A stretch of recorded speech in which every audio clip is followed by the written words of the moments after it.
Good day. I have so much to discuss today, I don't even know where to start. Don't even know where to even begin. I don't know where to begin. I don't know where to start. I have a list. I have this running list that just keeps getting bigger and bigger and bigger, and it's growing and it's becoming more complicated, and I don't see anybody even, sort of talking about it, but there's no plan, there's no target.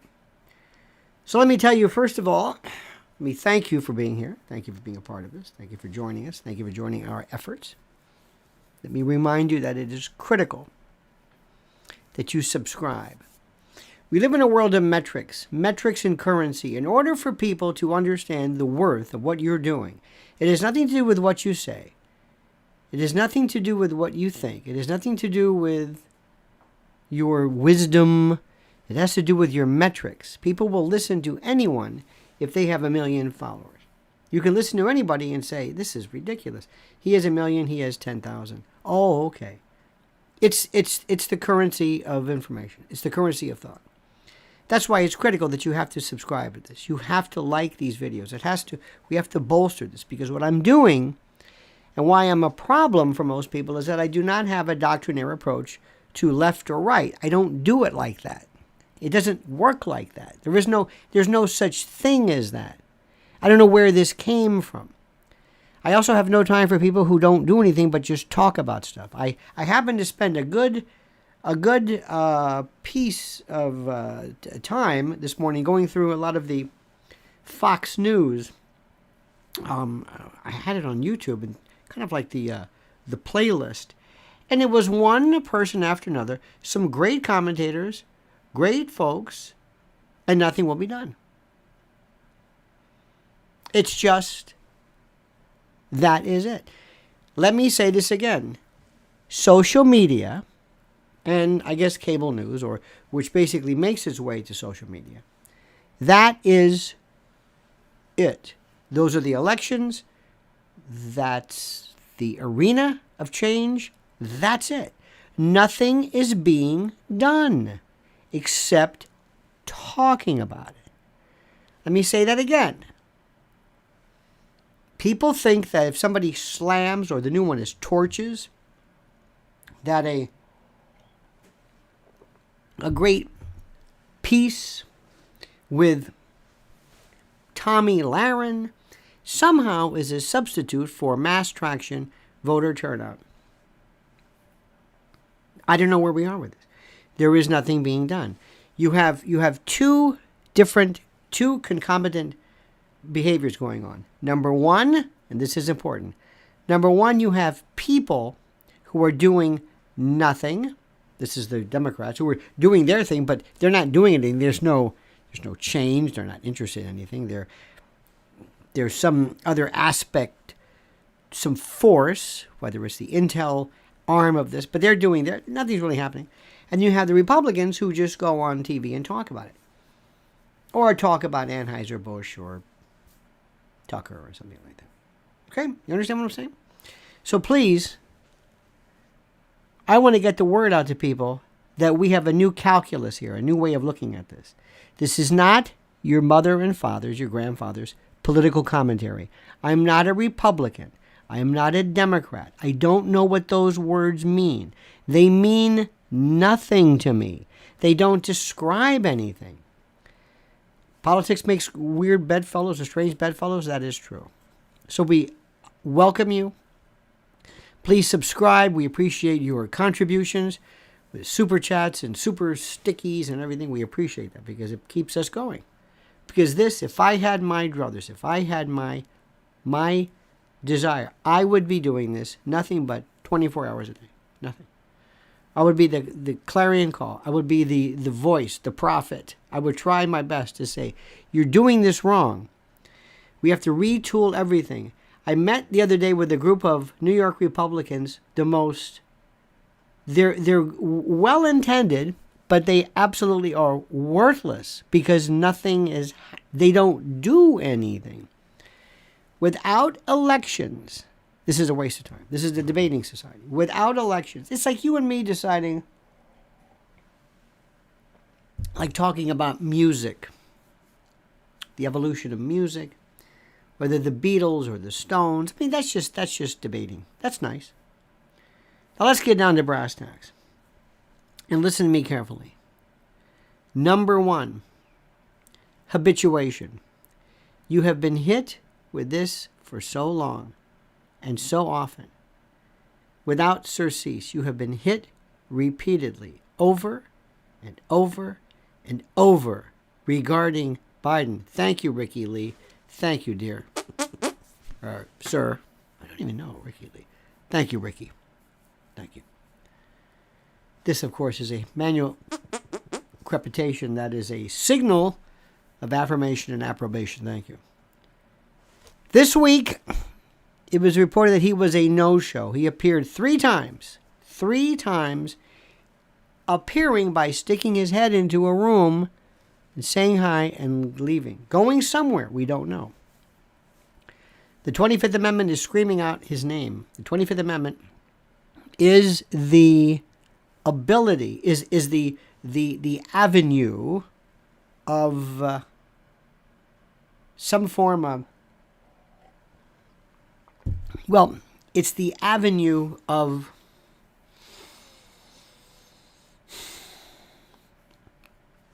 correction, but nobody is going to do that. Nobody is going to remove him. But he is, we have never seen anything like this. Not Woodrow Wilson, not, and he had multiple serious strokes. There was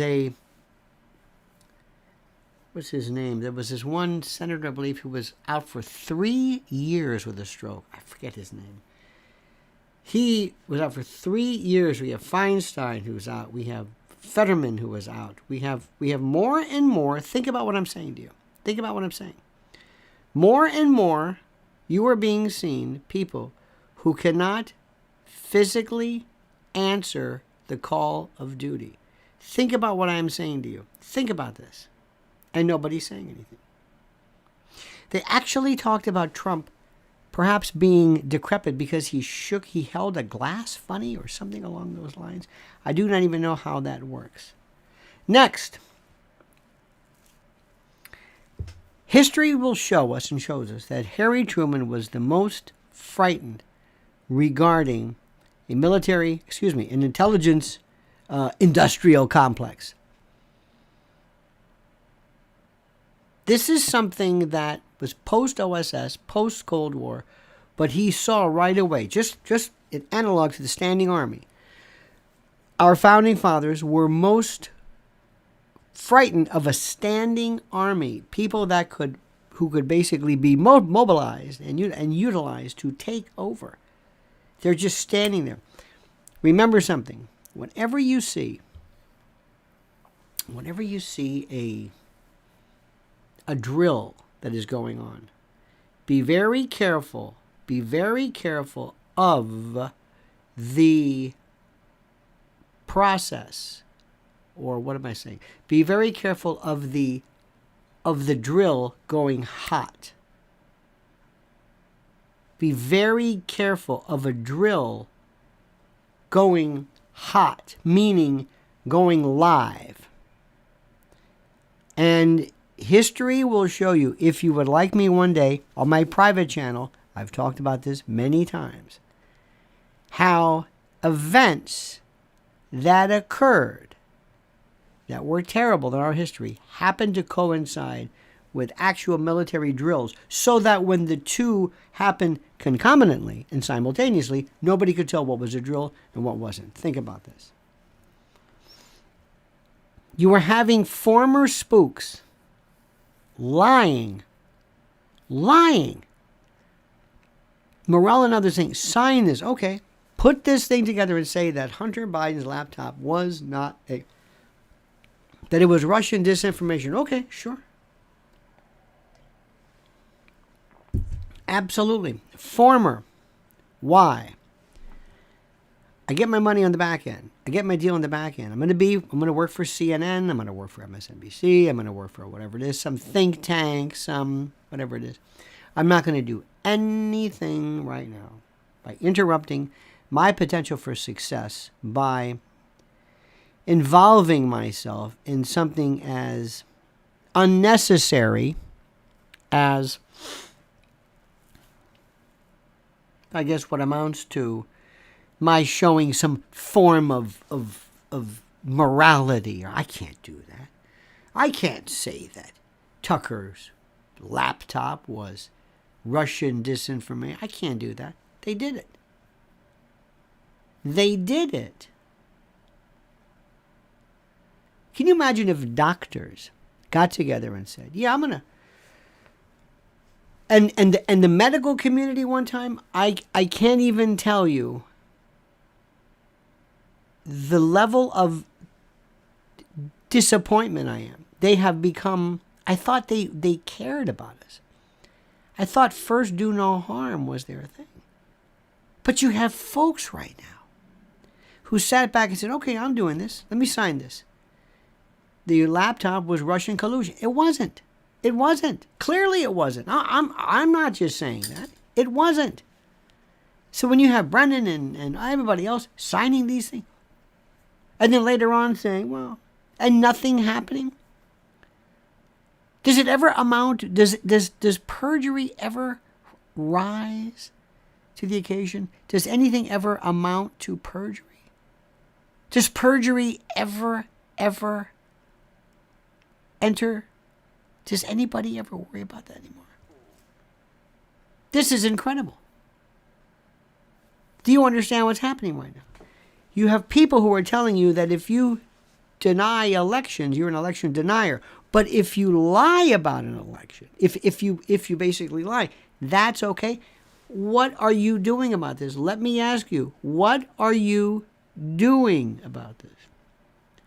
What do you do about this? And here's what most people do. Nothing. Nothing. Nobody's going to do anything. And by the way, I'm not blaming you. You're a civilian. Ted Cruz isn't doing anything. Senate's not doing anything. Marsha Blackburn, John Kennedy's, nobody. Nobody's doing anything. Let me say this again. They go on Larry Kudlow or they go on Newsmax or whatever the show is. They meet before groups and they say this and they're clapped and they're loved and they don't do anything. So you have a group of people who do anything and the supposed guardians of the country do nothing. Do you hear what's going on right now? Are you following this? Does this make any sense to you? It's beyond anything I have ever seen. What we are seeing right now is worse than Watergate. This level of,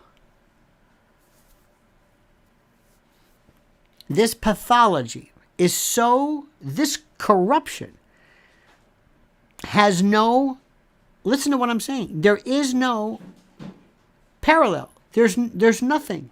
Do you understand this?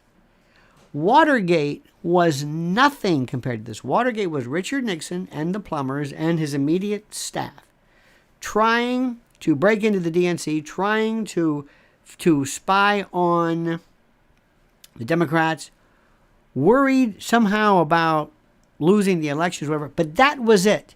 Never dealt with other countries. Never bribery. He might have bribed some not bribe, but pay for some plumbers or burglars, Howard Hunt, Sturgis, those guys. But Nixon never took money. Nixon never colluded with China or Vietnam or Russia. Nothing. It was just this kind of a corruption, kind of a backwater, closed, grouped, focused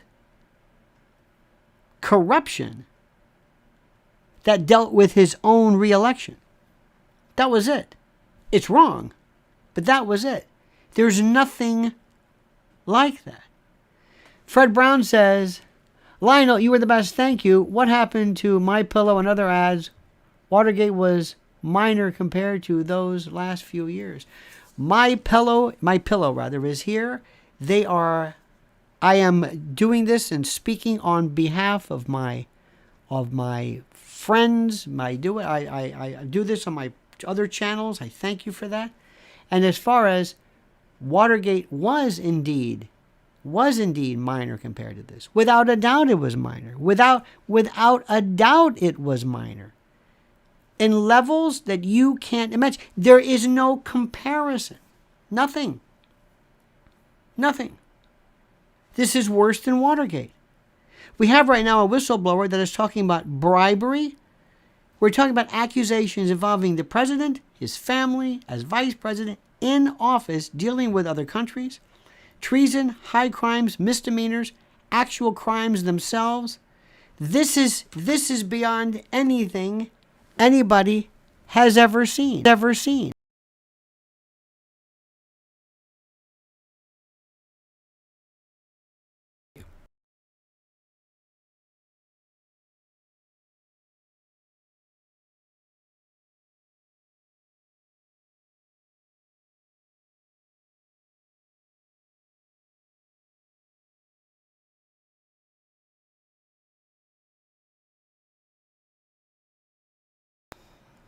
The laptop is almost like the Rosetta Stone. It's it's evidence of more wrongdoing than you could possibly imagine. It is the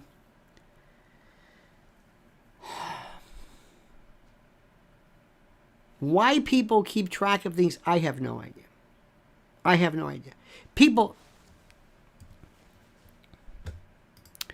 People have, there we go. People have no sense of, I don't know what the word is. They have no sense of propriety in this. I think because maybe they've heard this. They've heard maybe Miranda Divine for so long, or the laptop from hell, or maybe they think it's just some sort of, I don't know. Too big to prosecute, too big to fail? Could very well be. Then yesterday, and I'm throwing things at you. I'm hitting you with more information. And the story that I cannot get across to people, the number one, and it doesn't seem like it, is artificial intelligence. The most frightening. Artificial intelligence is the most frightening issue bar none. What it means is transcendental, existential. Who is going to need Google? Who is going to need... Ed Sheeran was in court, in federal court in New York. There was a copyright claim. Copyright claim was regarding, I think, what's going on or something. He was alleged to have stolen something from Marvin Gaye. A jury acquitted him, civil, and said he did not steal. Okay. I'm going to use now, I'm going to have my artificial intelligence program, so to speak. I'm going to say, here's what's going on. Here's Marvin Gaye. I'm going to put this in, and I want you to give me every version of this. Do you understand what I'm saying? I am going to put this in. Give me 20 versions and variations of what's going on that do not in any way imply or impinge upon anything that you would consider to be, copyright violation. But in the meantime, I want you to do whatever you can to help me kind of work around whatever it is, okay? Does that make any sense? You're going to see everything. That's just art. Jobs, government, people, society, language, war, information. You don't even know disinformation. And here's the best part. There's no control over this. And you're putting, here's the best part, Kamala Harris in charge of this. Anything involving the word intelligence is beyond this. Then there is a focus on Anheuser-Busch and Tucker. I want to say something about this. And they almost have something. They almost have something. But this is very important. Listen to me and listen carefully. The people who control politics in this country are media. They are it. They are the most important. And they are subdirectories or subdivisions of a bigger shadow government group or what have you. Nobody wants to do anything that will affect their job position later on. Nobody in the intel community, no former this, former that. You're going to be taken care of in the long run. In the long run, you are paid on the back end. Do your job now, we'll pay you on the back end. Barack Obama never took money never. There's no corruption when he was president, or Michelle Obama, or Clinton for that matter. Hillary was a little bit different later on, but that's kind of moot at this point. When she was senator or secretary of state, well, whatever. Speeches, but that's different. Not like this. This is like nothing you've ever seen before. What happened to Barack Obama was they changed things. This is important. They changed things later on, and he was paid after the fact. Spotify deals, book deals, after the fact. Do your thing, and then you're going to write a book. And it may never, ever actually be published. It could be in a warehouse somewhere. Who knows? What is a book today? Where is it? Bezos will say it's number one. Just whatever it is. We got to give it, here's a book. And you, Barack and Michelle Obama, are going to be in charge of producers. That's right. You're gonna lead a production team. Netflix, before they went under, that's where the money goes. It's like a no-show job. You know what I mean? It's like, now you can argue that is much easier to explain than somebody in office, and to take your drug-addled son and your brother and basically have deals done with China. And what happens when a country owns you? What happens when you remember? What was Epstein all about? It was a very complicated organization, but certainly one aspect of Epstein was honey traps, blackmail, extortion. No doubt about that. Not everybody. They're even missing the point. Epstein was not just about, hey, you want to come on my plane and I can record you? No, he had met with people and met with academicians, physicists. Remember years ago there was a fellow, Werner, was it Erhard? The guy who came up with EST, remember that? He used to put together these soirees and these salons for famous physicists. In fact, Stephen Hawking was at one. This is what he did. It was very, very, so I mean, it's not all. Noam Chomsky said, I meet with people. If he's going to give money to, that's fine. Harvard in particular is nothing but a fundraising machine. I got no problem with that. But they're missing the point. Like that, when you've got somebody who says, I own the president and his son, think about that. Now, let me stop. What's Ted Cruz doing? What's Marco Rubio doing? What are the Republicans doing? They're going on Kudlow or Hannity or some other, Newsmax or something. That's what they do. This is Republican incompetence. There is no Republican Party. They don't do anything. Now, let me go back to this Tucker thing. I want you to listen to me carefully. Listen very carefully. Tucker Carlson and Bobby Kennedy Jr. represent two exceedingly important moments in our American history. Hear me out.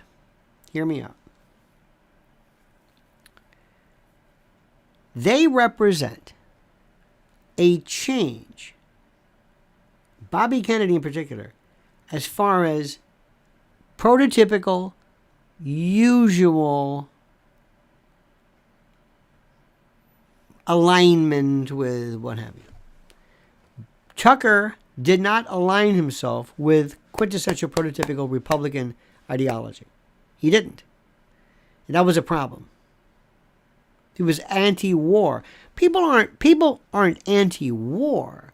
They're anti-war as a cudgel or some type of a medium or some type of currency for something that has nothing to do with our national self-interest. It's a different story. Bobby Kennedy Jr. is the most interesting of them all. He is unlike anything you have seen. Why is this important? Let me back up a little bit. Follow me on this. Listen carefully. Have you ever seen hostage negotiating? Have you ever seen interrogators? These are the most interesting people. One of the things that the police do and the FBI used to do, whenever you have a bad guy, whenever you have let's say a mob associate or somebody who's caught, somebody that you want to flip, you basically tell them they're turning on you. All the years of time you put in with this family or this group or this Borgata, look what they're doing. They're flipping on you. And whether it's true or not, it's a different story. They're ratting you out. All that time you put in, you thought they were on your side, but they weren't. They have no respect for you. They don't recognize. And this is what somebody does. They bolster. They did it with Saddam Hussein. They do it with other people. They do it with hostage negotiators. They don't understand what the position. They don't recognize you. They don't respect you. Now, mind you, this guy's got a gun. He's got people there, and he's listening to you. He says, "Okay, tell me more." They don't understand what you're about. They're quick to make you crazy, but they don't. They want to hear your message. Let me explain this. Now, sometimes it works, sometimes it doesn't. A lot of times, hostages sometimes want to just do it just to get away. But here's what I would tell Bobby Kennedy and Tucker Carlson. That's it. You have the chance to do something that history will, and you always promise this, history will never forget you for this. You are going to change the course of history by virtue of what you're doing, because you are not what you appear to be.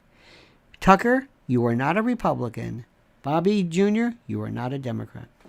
Your ideology is so unique, it doesn't fall into a label. It's so unique. It is sui generis, one of a kind, a unique kind, nonpareil.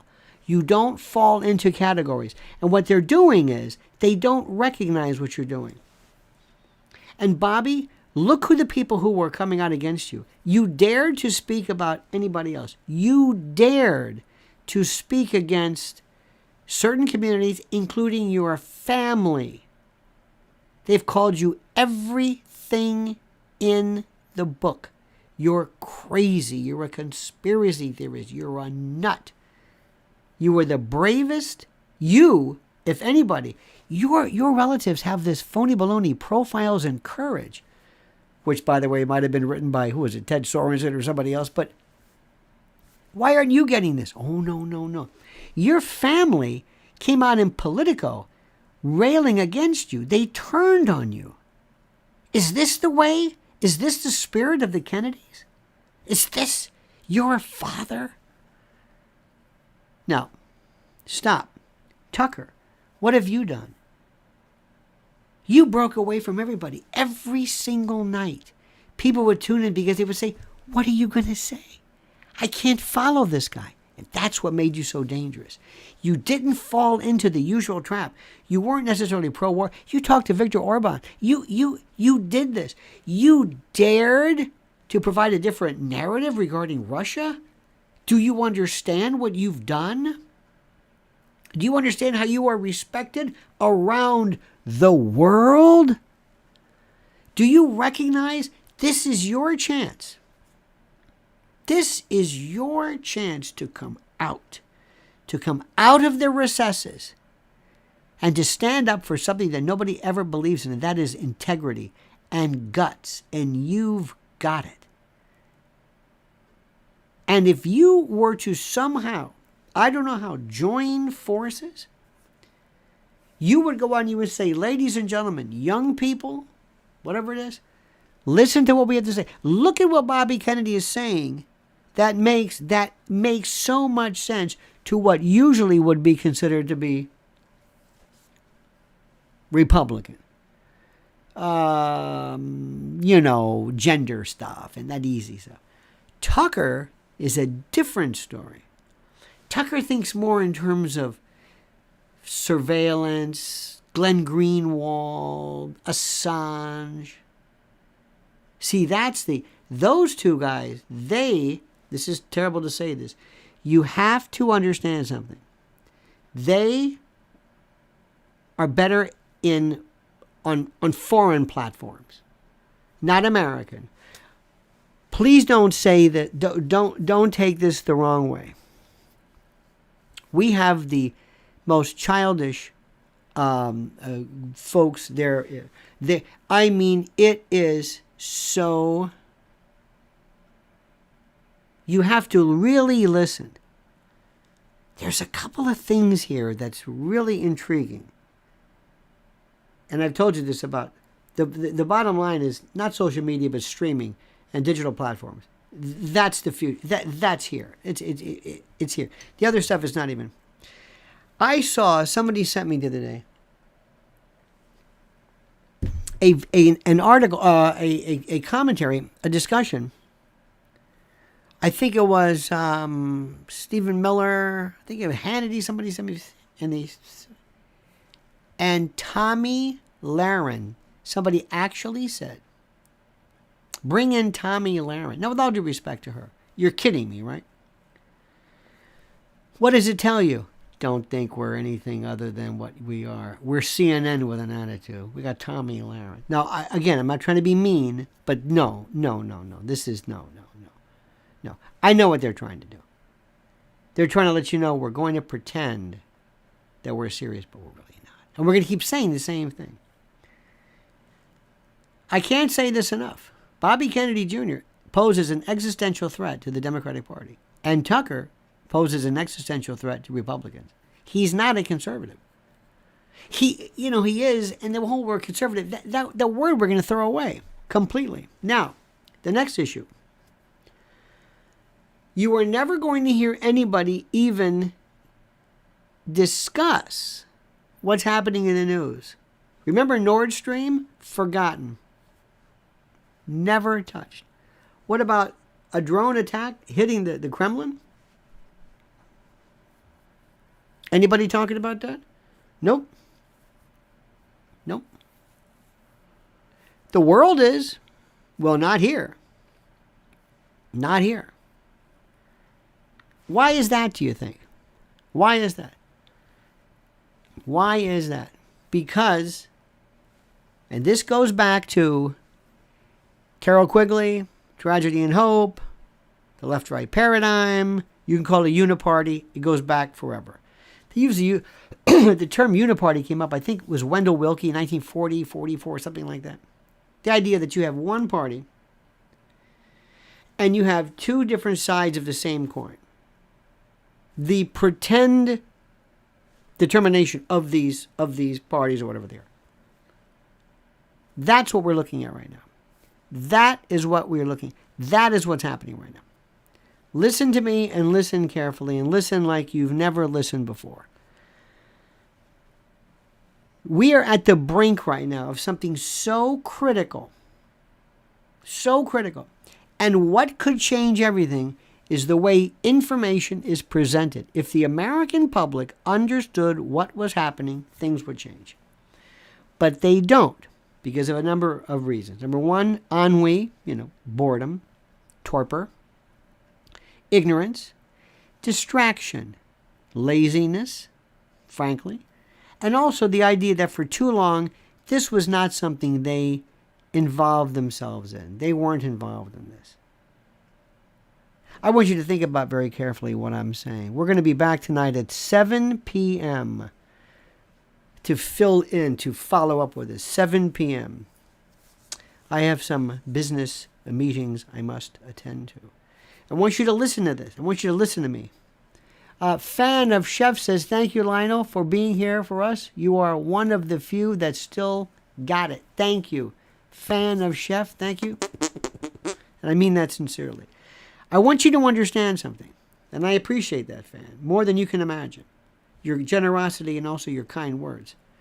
I don't represent a party.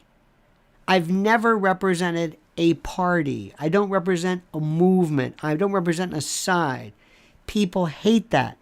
I can't be pigeonholed. You don't know what I'm going to say. Every situation is different. And even the situation can be nuanced and explained dramatically. This is what I'm trying to tell you. It's complicated. And it's not left or right, good or bad, Manichaean, apodictic, this guy. No. It is far more intricate than anything you have ever seen or imagined. This is an existential threat. There's so many great things that we can do. But the first thing is to make people understand what's going on. And then after you understand, then we have to mobilize you to do something and say something. And one of the best things you can do is to mobilize your opinion and to create, if you will, almost an algorithm, not an artificial intelligence or a synthetic, but an actual collective group intelligence, where we as very brave people, not just Americans, but all over the world, we've said we represent Common Sense Party. That's it. Common sense. So thank you. Thank you for your time. Thank you for your focus. Have a great and a glorious day. Again, fan of Chef, thank you so very much. And Fred Brown, thank you so much for your kindness as well. And Ricky Lee. See you tonight, 7 p.m. Make sure you're there tonight live. And until then, remember this valedictory. The monkey's dead. The show's over. Sue ya. Ta-ta.